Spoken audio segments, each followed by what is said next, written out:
Hey everybody, and welcome to Wrestling History. This episode is going to be about January 1993, and we have Pillman on the cover when he went to turn heel. That was such a great thing that he did. It was amazing.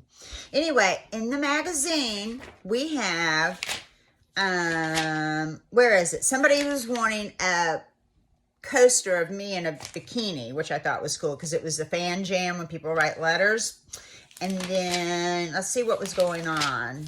Other things going on. You know, there is a big pullout of Ron Simmons in here. Ron Simmons had to be one of the nicest guys in the world.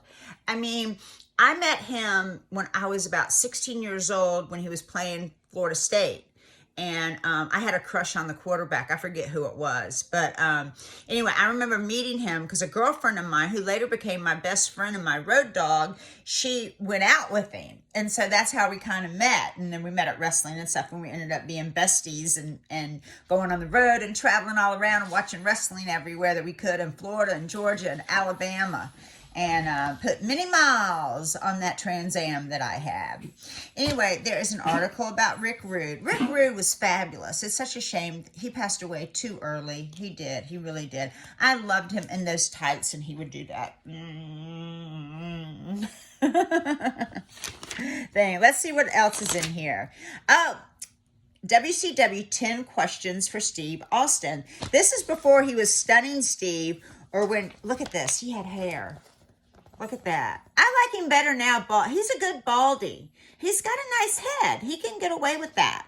I remember when I cut my hair really short, like Brigitte Nielsen short, like buzz cut, Paul Lee told me, he's like, you know, your head's okay. You got a good head for that. I'm like, well, thank you. There's nothing I can do about it right now for a few months until it grows out. But, well, thank you.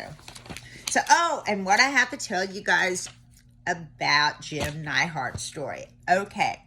So here's the deal. He had gotten a DUI. I think he got a DUI on a tractor because he took a tractor to the 7-Eleven to get some beer. And then coming back, he got stopped. I'm not sure if that's him or not. But people that lived in his neighborhood, because I met someone that lived in his neighborhood and said they'd see him every day on his bicycle going to the 7-Eleven and getting like a 12-pack of beer and then pedaling back, drinking beer as he's driving his bicycle. And I'm thinking, what a character. I remember years ago, probably like in the late 80s, early 90s, I was going to the Atlanta airport.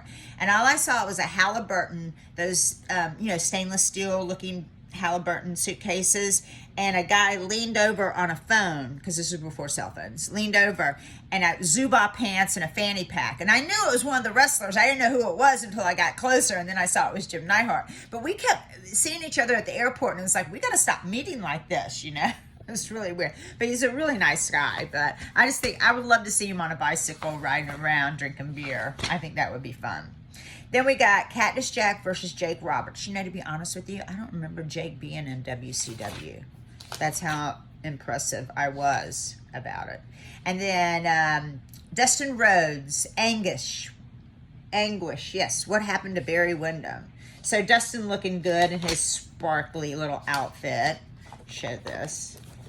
Looking all handsome and sparkling.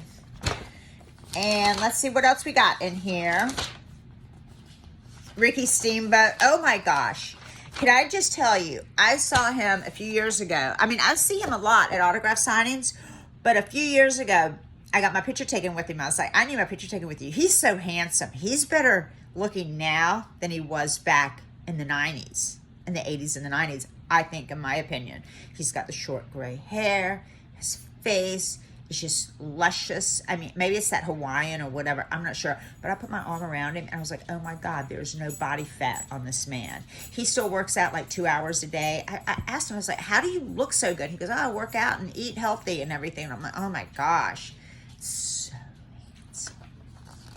Man, if I was a single woman, he would be in trouble. Anyway, they have their Farbie merchandise in the back. And that's about it. And oh, remember the 900 hotline? You know, my hotline made over $500,000 a year for the company, and I never made shit on it. 1 year, I got some money for it. But the last year, you know, Eric Bischoff fucked me over, and I didn't make anything on it. But that hotline was fun. I loved doing it. It was so fun. Anyway, until next time, everyone, let's think. What can I say? Okay, I'll tell the real story on how me and Jake Roberts met. Because he was on Dark Side of the Ring or his podcast or something, and he made up some cockamamie story. And I'm just here to refute how he said how we met, because it was a lot simpler than what he laid out, this whole elaborate thing, how we met. I don't know, maybe in his old age he's getting creative or getting crazy. I'm not sure. But I definitely will let you know on the next installment of Wrestling History with Missy Hyatt. If you like what you see, please subscribe. Thanks for watching. Mwah.